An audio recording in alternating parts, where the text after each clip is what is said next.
जिस प्रकार का माहौल जो है वो सन 84 के अंदर जो है वो बनाया गया था, उसी का एक रूप को कल देने का जो है एक प्रयास किया गया। क्योंकि सरकार के कुछ लोग पदों के ऊपर बैठे हुए हैं, तो अपने पदों का वो दुरुपयोग करते हुए प्रशासन के ऊपर दबाव बनवाकर गैर कानूनी हरकतों को जो है करवाकर एक आदमी के ऊपर जो है उस चीज का दबाव बनवाएंगे कि हम आपके घरों के अंदर जबरदस्ती घुसेंगे। मैं ये सवाल पूछता हूँ कि 144 को क्यों नहीं लागू कराया गया? ये वो समय, जगह या वो चूल्हा नहीं है जिसके ऊपर ये लोग अपनी राजनीतिक रोटी सेकें। मेरे पिताश्री ने, मेरे बहनों ने इसको 40 साल पहले इन चीजों का सामना करा हुआ है। वो लोग मरते मरते बचे हैं।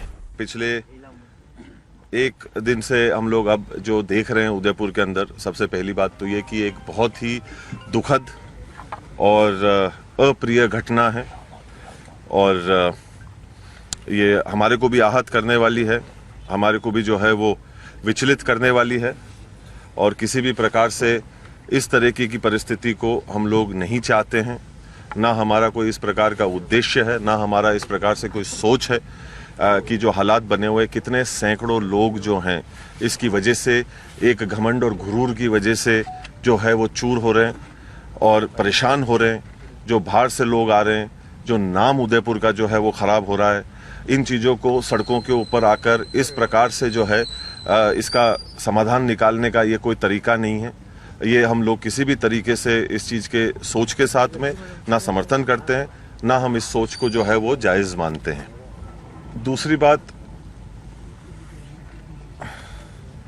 कानून का जहां तक एक सवाल आता है, हम लोगों को कुछ चीज़ों को जज्बाती नहीं होकर सोचने की आवश्यकता है।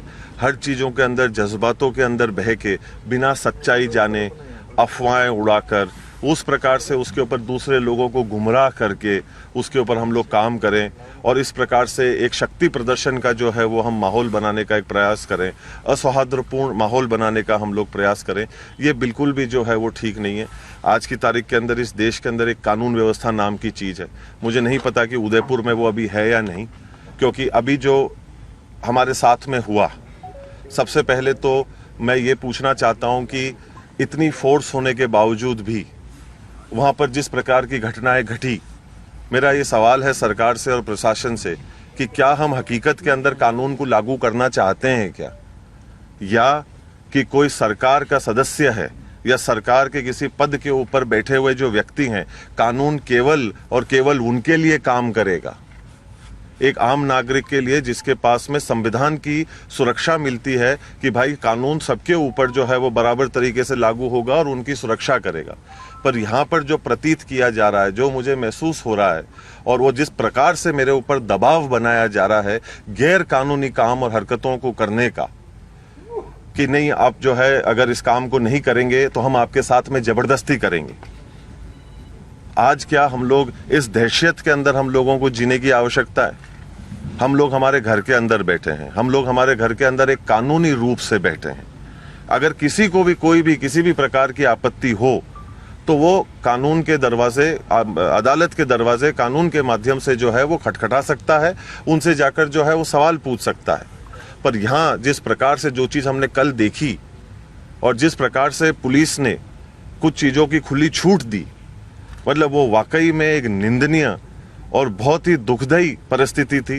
ये परिस्थिति मुझे सन 84 की याद दिलाती है, जिस प्रकार का माहौल जो है वो सन 84 के अंदर जो है वो बनाया गया था, उसी का एक रूप को कल देने का जो है एक प्रयास किया गया। क्योंकि कुछ लोग जो हैं वो सरकार के पदों के ऊपर बैठे हुए हैं, वो जैसा चाहेंगे, जिस तरफ पे सरकार को घुमाना चाहेंगे, प्रशासन को घुमाना चाहेंगे और अपने खुद के निजी फायदे के लिए कानून को किनारे करते हुए अपना जो है वो काम को और अपनी बात को जो है वो मनवाने का प्रयास करेंगे। ये कहाँ का नियम है?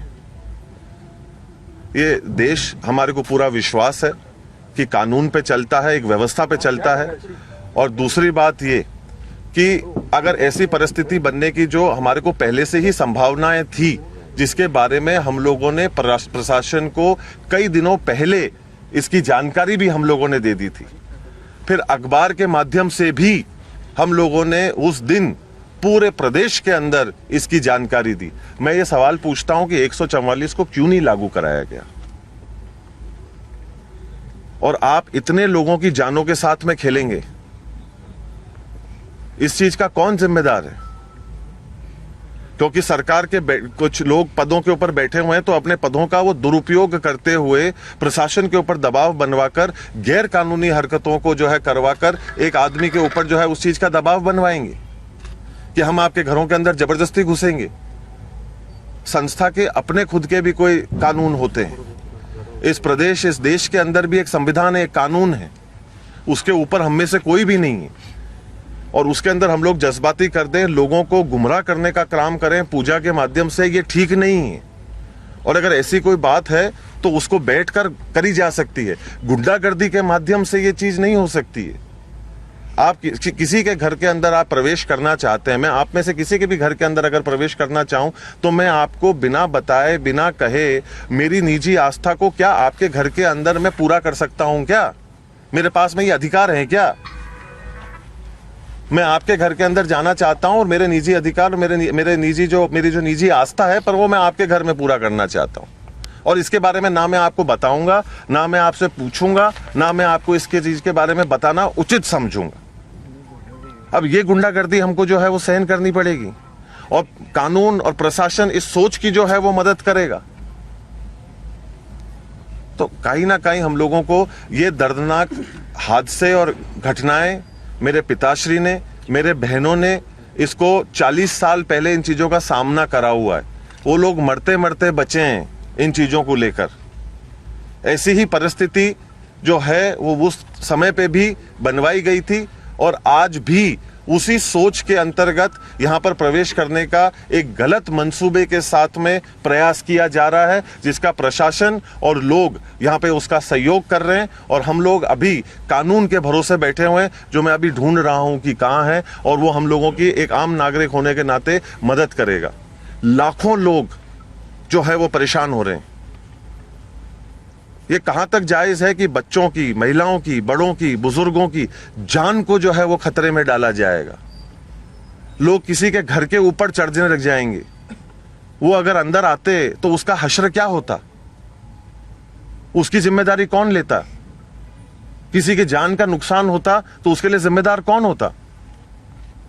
मैं आप लोगों के माध्यम से बड़े विनम्रता पूर्वक ये प्रशासन को, सरकार को आग्रह करना चाहता हूं कि हम लोग थोड़ा सा जागें, और हम लोग हमारे इस सरकार के पदों के ऊपर बैठे हुए लोगों के प्रति का मोह थोड़ा सा छोड़ें, और हमारी जिम्मेदारी के प्रति हमारा पूर्ण विश्वास, समर्थन और सच्चाई और ईमानदारी के साथ में कानून की रक्षा करना, कानून को सर्वोच्च रखना और सही चीज को ऊपर रखने का हम लोग कार्य करें, जिससे कि अमन, चैन, शांति इस शहर के अंदर बनी रहे। जो नाम आज की तारीख में उदयपुर का हो रहा है देश और दुनिया में इन चीजों की वजह से, कि आज हम लड़ाई एक सड़क के ऊपर लड़ रहे हैं, कितनी निंदनीय बात है ये। कितना खराब लगता है कि जब इस प्रकार से जो है खबरें हमारे को देखने को मिलती हैं, जिसके लिए और कोई नहीं, हम स्वयं ही जो हैं वो जिम्मेदार रहते हैं।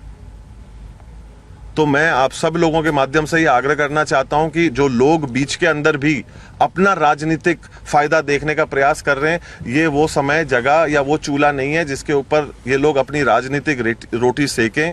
लोगों का जो है वो इस्तेमाल करें, और किसी भी प्रकार से अपने स्वयं के मंसूबों को, अपनी चाह, अपनी इच्छा, अपनी लालच को पूरा कराने का जो है वो रास्ता इस सोच के साथ में जो है वो ना जो है वो जोड़ें। लोगों की जान की कदर करना सीखें। हम लोग ये नहीं कहें कि हिंदुस्तान के अंदर अगर सबसे सस्ती कोई चीज़ है तो वो इंसान की जान है, ये ऐसा नहीं प्रतीत होना चाहिए। और ख़ास तौर के ऊपर उदयपुर जो पिछले कुछ समय से ऐसे तत्वों के कारण, ऐसी समस्याओं के कारण वैसे ही झुलस रहा है।